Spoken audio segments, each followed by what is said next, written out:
Hello नमस्कार साथियों, स्वागत है आप सभी का आपके YouTube channel next level classes में आपका स्वागत है। आई होप आप सब बढ़िया होंगे, अपने पढ़ाई सुचारू रूप से कर रहे होंगे। आज का जो हमारा टॉपिक रहेगा ये आपके सीटी एग्जाम के लिए बहुत इंपॉर्टेंट होने वाला है, क्योंकि जो आपके नए टॉपिक जोड़े गए थे, ये जो नए टॉपिक आपके चार टॉपिक जिनमें से आपका पहला टॉपिक था प्राथमिक उपचार। कौन सा था? प्राथमिक उपचार। और इसके साथ आपका सीपीआर था। कौन सा था? सीपीआर। किंतु आज की जो क्लास होगी, इस क्लास में हम सिर्फ आपका प्राथमिक उपचार वाला टॉपिक ही पढ़ेंगे। कौन सा टॉपिक पढ़ेंगे? प्राथमिक उपचार वाला टॉपिक पढ़ेंगे। और इस टॉपिक से 100% आपके 3 से 4 क्वेश्चन जरूर आएंगे। क्या आएंगे? 3 से 4 क्वेश्चन जरूर आपको एग्जाम में देखने को मिलेंगे। और ये सीटी 2024 के लिए तो बहुत इंपॉर्टेंट टॉपिक है, क्योंकि देखिए, यदि सर्वप्रथम आपके जो सिलेबस है, सिलेबस में कोई नया टॉपिक जोड़ा जाता है तो उससे 100% आपके क्वेश्चन जरूर आते हैं उसी साल। नेक्स्ट ईयर तो देख सकते हैं कि टॉपिक इतने जोड़े नहीं गए थे, और इस साल टॉपिक हटाए भी गए और जोड़े भी गए, और आपके इन टॉपिक नए जोड़े गए जिनसे क्वेश्चन 100% आएंगे। तो आप सभी क्लास शुरू से लेकर लास्ट तक देखनी, क्योंकि इस क्लास में हम बहुत सारी इंपॉर्टेंट चीजें देखेंगे, क्योंकि आपके सीट एग्जाम में आपको जरूर देखने को मिलेगी। तो चलिए शुरू करते हैं आज की हमारी क्लास। देखिए, पढ़ते हैं अपने अगले पेज की तरफ। देखिए, हमारा पहला है कि प्राथमिक उपचार। इसका क्या देखेंगे? हम शुरू में परिचय देखेंगे और इसके कुछ सिद्धांत है, उन सिद्धांतों के बारे में हम चर्चा करेंगे। क्या करेंगे? चर्चा करेंगे। देखिए, प्राथमिक उपचार होता क्या है आखिरकार? प्राथमिक उपचार होता है जैसे कोई दुर्घटना हो जाती है तो उस दुर्घटना के तत्काल जैसे कोई सुविधाएं नहीं मिलती है हमें, और हम उन सुविधाओं को न लेकर हम डायरेक्ट जो चीजें मिलती है उनसे क्या करते हैं, हमारे चोट पर कुछ बांधते हैं या फिर कुछ अपनाते हैं, तो होता है आपका प्राथमिक उपचार। क्या होता है? प्राथमिक उपचार होता है। देखिए, इसमें हम देखेंगे कि प्राथमिक उपचार किसी भी चोट, बीमारी अथवा आपात स्थिति में पीड़ित को दी जाने वाली क्या होती है, पहली और तत्काल सुविधा। जैसे कोई दुर्घटना होती है तो समय पे जो भी तत्काल जो चीजें मिलती है उनसे जो उपचार किया जाता है वो क्या होती है, आपके प्राथमिक उपचार होता है। क्या होता है? प्राथमिक उपचार होता है, जिसकी सहायता से ये चिकित्सा उपचार का विकल्प नहीं है, यानी किसी डॉक्टर की सहायता से नहीं ली जाती है। ये जो सुविधाएं मिलती है उन्हें स्वयं के अनुसार ही किया जाता है, बल्कि पेशेवर चिकित्सा सहायता आने तक जीवन बचाने, स्थिति को बिगाड़ने से रोकने और रिकवरी के लिए बहुत ही लाभदायक होती है। जैसे कोई दुर्घटना होती है, आपकी दुर्घटना होती है तो दुर्घटना से आपको हॉस्पिटल पहुंचने में बहुत टाइम लग जाता है। क्या होता है? वो टाइम लग जाता है। तो इसके लिए हमें प्राथमिक उपचार की बहुत आवश्यकता होती है। क्या होती है? प्राथमिक उपचार की बहुत आवश्यकता होती है। और प्राथमिक उपचार नहीं मिलता है तो उस जो व्यक्ति की दुर्घटना हुई है उसकी मृत्यु की भी क्या हो जाती है, संख्या ज्यादा बढ़ जाती है। तो प्राथमिक उपचार उसके लिए बहुत ही इंपॉर्टेंट है। और देखिए, प्राथमिक उपचार के सही उपयोग से कई गंभीर परिस्थितियों में जीवन बचाया जा सकता है और जटिलताओं को रोका जा सकता है। यानी प्राथमिक उपचार किसी दुर्घटना के लिए बहुत ही लाभदायक है। देखिए, प्राथमिक उपचार के कुछ मुख्य उद्देश्य हैं, उन मुख्य उद्देश्यों को देखेंगे हम।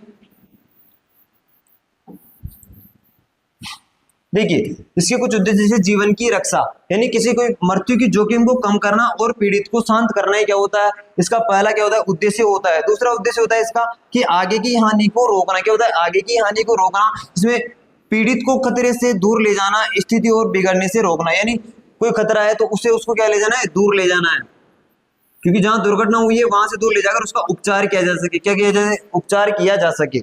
और तीसरा है कि रिकवरी को बढ़ावा देना। जैसे उसमें कोई चोट लगी, क्या लगी है, चोट लगी है, तो उसके लिए उपचार प्रक्रिया शुरू करना और आराम और सही स्थिति में रखना उसे। फिर बाद में उसे क्या करते हैं, हॉस्पिटल भेजा जाएगा। कहाँ भेजा जाएगा? हॉस्पिटल भेजा जाएगा। बढ़ते हैं हम आगे।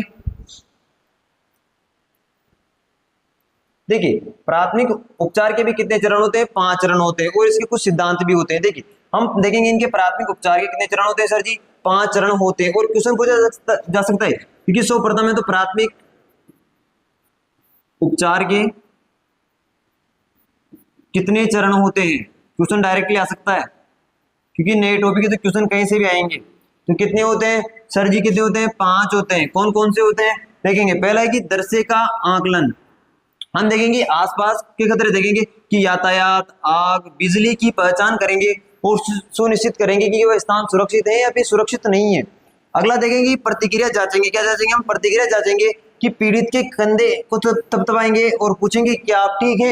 यदि किसी की दुर्घटना होती है तो सर्वप्रथम क्या पूछें उससे कि आप ठीक है या ठीक नहीं है, आपको कितनी चोट लगी है और चोट कहाँ कहाँ लगी है, इन सभी पे क्या करते हैं हम? चर्चा करते हैं। यदि किसी की दुर्घटना होती है हम इन पे चर्चा करते हैं। देखिए, अगला कहेंगे मदद के लिए कॉल करते हैं। ये आपके लिए बहुत इंपॉर्टेंट है, यहाँ से 100% क्वेश्चन आने के चांस है, क्योंकि आपसे पूछा जाता है कि यदि कोई दुर्घटना होती है तो उसके समय आपको किन नंबर होते हैं उन पे क्या करना होता है, कॉल करना होता है। इमरजेंसी नंबर एक तरह से 108 और 112, इन पे क्या करते हैं, कॉल करके आप क्या करते हैं, लोगों को बुलाए जा सकते हैं, यानी आपके हॉस्पिटल या फिर पुलिस वालों को क्या करते हैं, आप सूचित किया जा सकता है।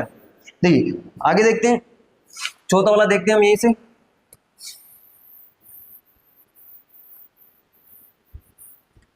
देखिए अगले जो चरण देखते हैं उसमें आपका त्वरित मूल्यांकन, क्या करेंगे, त्वरित मूल्यांकन करेंगे, जिसमें आप वायु मार्ग, श्वास परिस्थिति यानी उसके जितने भी तंत्र होते हैं उन सभी को देखेंगे कि उनकी वायु मार्ग यानी श्वास ध्यान से आ रहा है नहीं आ रहा है, उनका हृदय ध्यान से धड़क रहा है नहीं धड़क, उन सभी चीजों को हम ध्यान से देखेंगे और उनकी जांच करेंगे। देखिए प्राथमिक उपचार प्रदान करें, स्थिति के अनुसार उचित प्राथमिक उपचार करें, यानी आपको जो वहां मिलता है उसी से क्या करेंगे, उनका उपचार करेंगे, वही क्या होता है, आपका प्राथमिक उपचार होता है।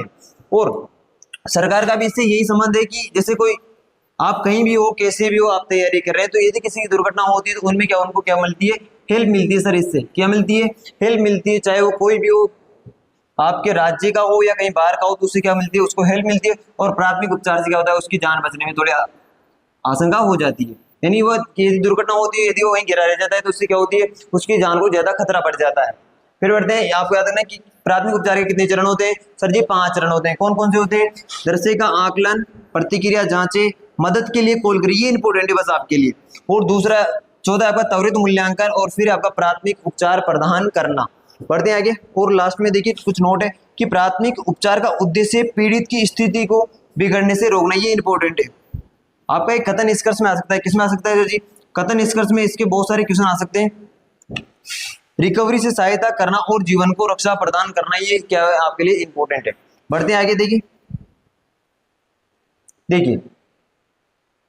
प्राथमिक उपचार के कुछ सिद्धांत भी, जिसमें आपका सिद्धांत कौन सा है,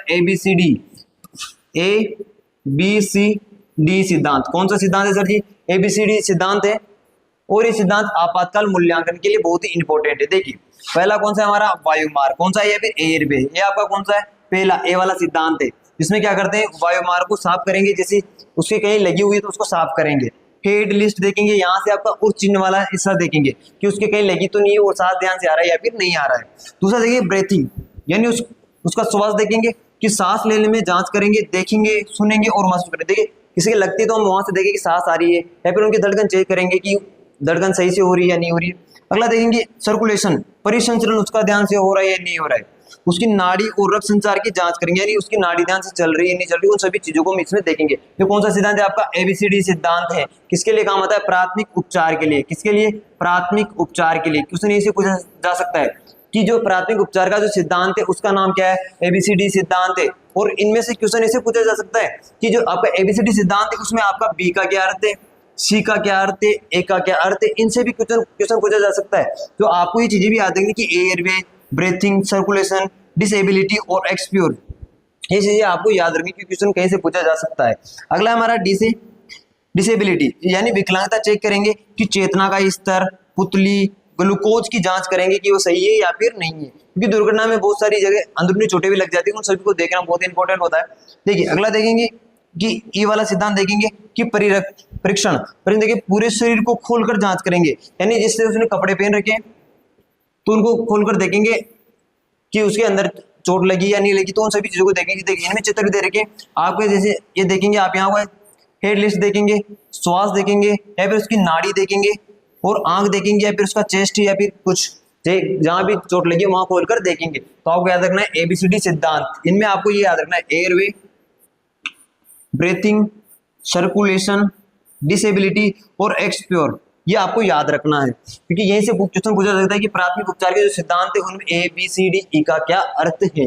और बाकी तो ये इतना ही, किंतु ये याद रखना है आपको कि इनका सिद्धांत कौन सा है, ABCD सिद्धांत है। बढ़ते हैं आगे, देखिए इसके बाद में हमारा दूसरा इसी में एक टॉपिक है छोटा सा, वो आपका कौन सा, गोल्डन ओवर एवं गुड सेमेटेरियन कानून। ये आपका एक कानून हुआ था, ये कब लागू हुआ था, इससे आपके क्वेश्चन आ सकता है। देखिए गोल्डन ओवर अवधारणा क्या है, पहले हम इस पर चर्चा करेंगे। देखिए जो आपका गोल्डन ओवर किसी भी गंभीर चोट या आपात के समय पहला 60 मिनट का, यानी अवधारणा कितने मिनट की है सर जी, 60 मिनट तक। इस 60 मिनट की अवधारणा में आपको बहुत सारी चीजें बताएगी कि आपको 0 से 10 मिनट तक क्या करना है, 0 से 10 से 30 मिनट में क्या करें, 30 से 60 मिनट में करें, और 60 मिनट के बाद में आपका क्या ये होगा, इन सभी पे हमें इस पे चर्चा करेंगे। देखिए ये आपसे क्वेश्चन पूछा जा सकता है कि गोल्डन ओवर में जो कितने टाइम का होता है, कितने टाइम का होता है, 60 मिनट का होता है। देखिए आगे बढ़ते हैं।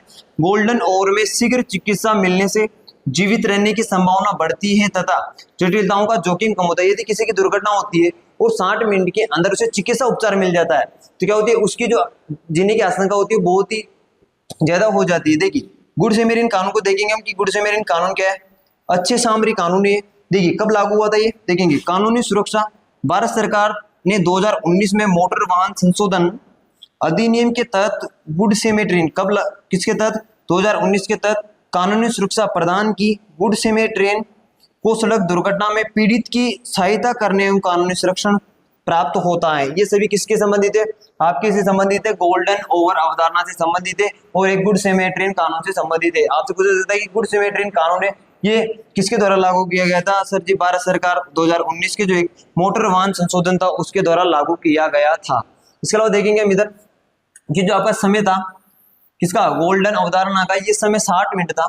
इस 60 मिनट का क्या क्या कार्य था उन सभी पे देखेंगे। देखिए जीरो से आपका जो 10 मिनट का होता है ना, उसमें उच्चतम जीवित रहने की संभावना कितनी होती है, 90% होती है।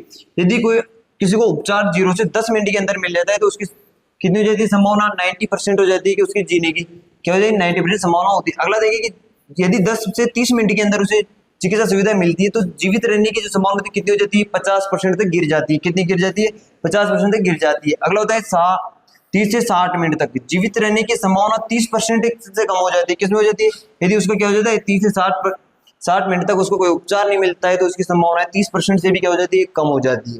अगला कि 60 मिनट प्लस हो जाता है तो बाई चांस मान लीजिए उसके क्या होते हैं, मृत्यु की बहुत ही संभावना ज्यादा हो जाती है, यानी उसकी जीवित रहने की संभावना बहुत ही कम हो जाती है। चलो देखिए गुड सेमेट्रियन कानून का उद्देश्य क्या है, क्वेश्चन कहीं से भी पूछा जा सकता है क्योंकि टॉपिक नया है और क्वेश्चन 100% जरूर आपको देखने को मिलेंगे। देखिए गुड सेमेट्रियन कानून क्या है कि सड़क दुर्घटना में घायल व्यक्ति की सहायता करने वाले व्यक्ति को क्या दी जाएगी, कानूनी सुरक्षा ही दी जाएगी। क्वेश्चन यहीं से पूछा सकता है क्योंकि आपके लिए इंपॉर्टेंट है। एक तो ये गुड सेमेट्रियन कानून वाला और एक संशोधन के द्वारा किया गया था, ये भी आपके लिए क्या है, इंपॉर्टेंट है।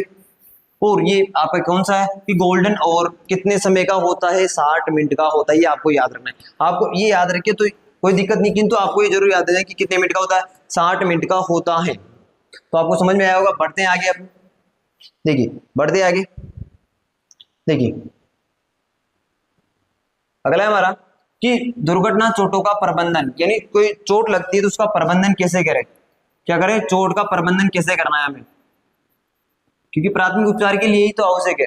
अगला देखते हैं। देखिए रक्त स्राव नियंत्रण, जैसे किसी का रुधिर चोट लगती है तो वहां से रुधिर अवश्य निकलता है। देखिए रक्त स्राव के प्रकार, इसमें हम एक एक देखेंगे। देखिए अगला कि धमनी रक्त स्राव, यानी धमनी का रक्त स्राव हो रहा है तो कौन सा क्या देखेगा, आपका लाल फव्वारे देखेंगे। फव्वारे की तरह क्या होता है, लाल फव्वारे की तरह आपको दिखता बता हुआ दिखाई देगा।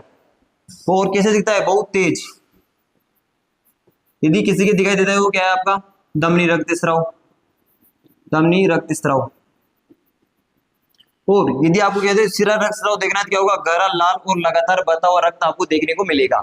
अगला देखेंगे कि कोशिका रक्त स्राव हो रहा है तो कैसा हल्का लाल और रिसाव की तरह आपको देखने को मिलेगा, जिसमें ऐसे चित्र देखिए ये देखो फव्वारे की तरह ये आपको लगातार बहता हुआ दिखाई दे रहा है और ये थोड़े थोड़े से छींटे आपको दिखाई दे रहे हैं रक्त के। और देखिए अत्यंत गंभीर, जैसे किसी के फव्वारे से चल रहे हैं तो क्या है अत्यंत गंभीर है, और जिसके लगातार बह रहा है तो ये गंभीर है, किंतु किसी के जैसे ऐसे लगे हुए तो क्या है बहुत कम गंभीर है। यानी रक्त कम निकल रहा है तो क्या है बहुत कम गंभीर है, और ज्यादा निकल रहा है तो अत्यंत गंभीर है। ये भी आपको याद रखना है। देखिए रक्त स्राव नियंत्रण के कुछ चरण है, जैसे सीधा दबाव डालना। यदि किसी के चोट लग जाती है तो आजकल किसी की चोट लगी तो डायरेक्टली बांध लेते हैं, किंतु वो एक गलत तरीका है। इसमें इसके अलग अलग तरीके बताए गए, क्या गए तरीके बताए गए क्योंकि उन तरीकों का पालन करना उचित माना गया है। और प्राथमिक उपचार में ऐसी बहुत सारी चीजें हैं जिनको अब यदि चिकित्सक की मदद से ले तो आपके लिए बेहद ही लाभदायक होगा, और वो एक तरह से सही है क्योंकि बिना डॉक्टर की सहायता से यदि आप कुछ काम करते हैं तो उसमें आपका क्या होता है नुकसान भी हो सकता है, यानी किसी की मृत्यु भी हो सकती है। आपको उन चीजों का भी ध्यान रखना है। देखिए इसके जो चरण है उसमें पहला चरण है कि सीधा दबाव डालना। गोज या साफ कपड़े से घाव पर मजबूती से दबाव डाले, यानी किसके चोट लगी तो एक साफ कपड़ा है तो उससे आप उसको दबाव डालेंगे तो क्या है रक्त वहीं का वहीं रुकने की आशंका बढ़ जाती है। अगला की चरण ऊंचा उठाए, घाव वाले अंग को हृदय से ऊपर उठाए, यानी हृदय से ऊपर उठाएंगे तो आपका क्या होगा रक्त का जो परिसंचरण होगा वो कम हो जाएगा और उसका क्या हो जाएगा यहाँ से उसका खून निकलने में क्या हो जाएगा बंद हो जाएगा, यानी उसका रक्त स्राव कम हो जाएगा। अगला की नोट, हर शीघ्र नियंत्रण से खून की अधिक हानि रुकती है और जीवन की रक्षा होती है। क्या होती है, यदि आपका रक्त होता है, रक्त कम निकलता है तो उससे क्या होगी, आपके शरीर में हानि भी क्या होगी, कम होगी। सर जी क्या होगी, कम होगी, हानि कम होगी तो आपका क्या होता है, शरीर में रक्त होगा वो कम बहेगा और रक्त का ये ज्यादा उपचार नहीं करना पड़ता। देखिए आगे बढ़ते हैं। देखिए अगला कि इसी के कुछ प्रबंधन है, इसमें हमने 4 चरण है इसके, जिससे 2 चरण हमने उधर देख लिए। देखिए अगला चरण है कि पट्टी बांधे। क्या करे, पट्टी बांधे,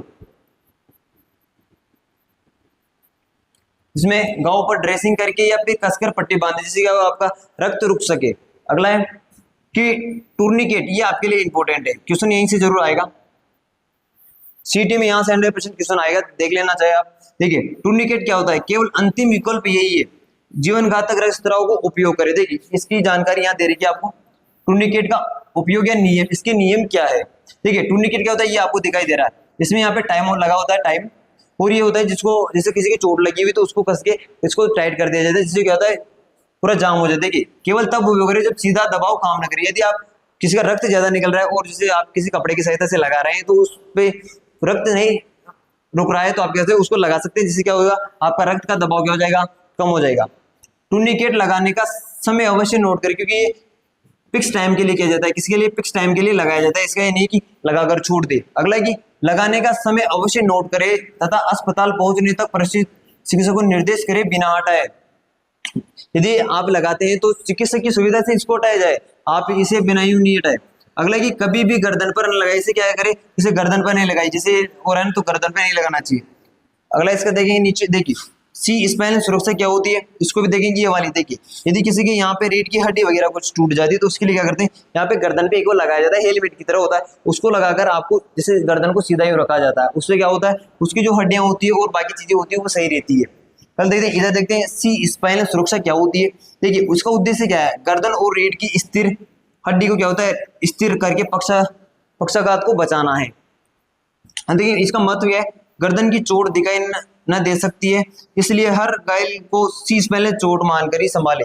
यानी गर्दन की चोटें जैसे दुर्घटना होती है तो दिखाई नहीं देती क्योंकि अंदरूनी चोटें रहती है बहुत सारी, तो उनके लिए क्या करता है, ये काम करता है, ये इस तरह का होता है। इसको आगे हम चित्र भी देखेंगे।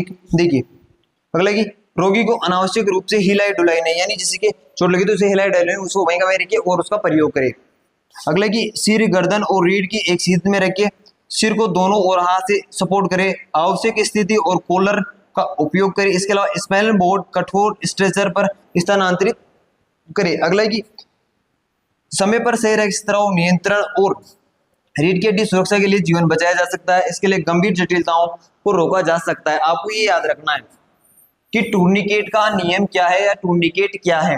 ये क्या होता है, देखिए कब किया जाता है, जब आपकी जरूरत हो ना, इंपॉर्टेंट ये क्वेश्चन जरूर आएगा ये से, कि यदि रक्त आपका रुक नहीं रहा हो, जब इसका क्या करते हैं, उपयोग करते हैं। तो आपको याद रखनी, क्योंकि यहाँ से कथन में क्वेश्चन आएगा, किसमें आएगा, कथन में क्वेश्चन आपको जरूर देखने को मिलेगा। बढ़ते हैं अपने अगली स्लाइड पर। देखिए अगली स्लाइड है हमारी कि सर्वाइकल कॉलर लगाने की विधि क्या है। जैसे अभी बताया था ना, गले पर इस तरह का लगाते हैं, उसको कैसे लगाते हैं। देखिए सर्वप्रथम क्या होता है, क्रम देखिए, यहाँ पे देखेंगे जैसे किसी के ये गर्दन है, यहाँ पे पीड़ित की गर्दन को दोनों हाथों से पकड़े, किससे पकड़े, दोनों हाथ, देखिए ये दोनों हाथों से पकड़े हुए हैं। अगला देखेंगे कि सिर को तटस्थ स्थिति यानी मध्य में रखिए, इसका जो हेलमेट होता है ना, यहाँ से बीच में रखना होता है, किसमें रखना होता है, बीच में रखना होता है, इसका बीच में रखेंगे और दोनों हाथों से पकड़ के रखेंगे। अगला कि ये देखिए, ये इस प्रकार का होता है, जिसमें ये लगे होते हैं, यहाँ पे जैसे आपका नोज वगैरह आ जाते हैं, उसके लिए होता है। अगले की सर्वाइकल कॉलर लगाए, ये सर्वाइकल कॉलर है। आपसे पूछा जाता है कि सर्वाइकल कॉलर का यूज कहाँ करते हैं, जैसे रीढ़ की हड्डी, कमर, गर्दन वगैरह में जैसे चोट लगती है उसके लिए इसका यूज करते हैं। देखिए ये लगा हुआ, इसे लगा हुआ रखते हैं इसको, कि यदि कॉलर ना हो तो बोतल, तकिया, जूते का भी उपयोग कर सकते हैं। आपको बोतल और तकिया याद रखना है, जूते का तो इतना खास कर नहीं है, पर किंतु आपको बोतल और तकिया का तो जरूर याद रखना है कि किस प्रकार का होता है। सर जी ऐसा होता है। सावधानी, यदि गर्दन की चोट संदेह हो जाती तो पीड़ित को तब तक न हिलाए जब तक कि जान का खतरा न हो जाए। तो आपको ये चीजें याद रखनी है। बढ़ते आगे, आपको से भी याद रखनी कि जो सर्वाइकल कॉलर होता है उसको लगाने की विधि से ज्यादा आपको याद रखना है कि उसका यूज किस प्रकार करते हैं और उसको लगाते कब है। क्या करते हैं सर जी, लगाते कब है। आपको याद रखने की, आपसे लगाने का पूछा जा सकता है कि कब लगाया जाता है, जब आपकी रीढ़ की हड्डी, गर्दन तथा आपके कमर में कहीं पे कोई चोट लगी हुई तो उसके लिए इसका क्या करते हैं, यूज किया जाता है। तो आपके लिए ये भी बहुत इंपॉर्टेंट है, यानी आपके प्रत्येक स्लाइड से एक दो क्वेश्चन आने के चांस है और एग्जाम में आपको जरूर देखने को मिलेंगे। बढ़ते हैं अपने अगली स्लाइड पर। देखिए अगली स्लाइड है हमारी कि लॉग रोल तकनीक क्या है। देखिए इसमें देखिए कि रीढ़ की हड्डी को मोड़े बिना पीड़ित को स्पाइनल बोर्ड पर लेटाया जाना, यानी यदि किसी के चोट लगी हुई तो उसको आपको ये बोर्ड होता है स्पाइनल बोर्ड, आपको इस पे कैसे लेटाना है उस वो क्या होता है आपका रोल लॉक तकनीक होती है कि कैसे लेटाया जा सकता है। देखिए बचाव करता हूं की भूमिका क्या होती है। बचाव करता है जिसमें पहला क्या करेंगे, गर्दन और सिर को नियंत्रण करता है तथा निर्देश देता है इस प्रकार से। देखिए अगला है कि दूसरा करेंगे कंधे और ऊपरी धड़कन को संभालना, यानी उसको ध्यान से पकड़ के इस पे रखा जाता है। अगला कि कमर और जांघों को संभालेंगे, यानी इसमें तीन जगह लगे। देखिए एक यहाँ से पकड़ा हुआ है जांघों को, एक इधर से पकड़ा हुआ है और दूसरा सिर पर पकड़ा है, यानी उसको क्या है पूरे को उठाकर रखा जाता है।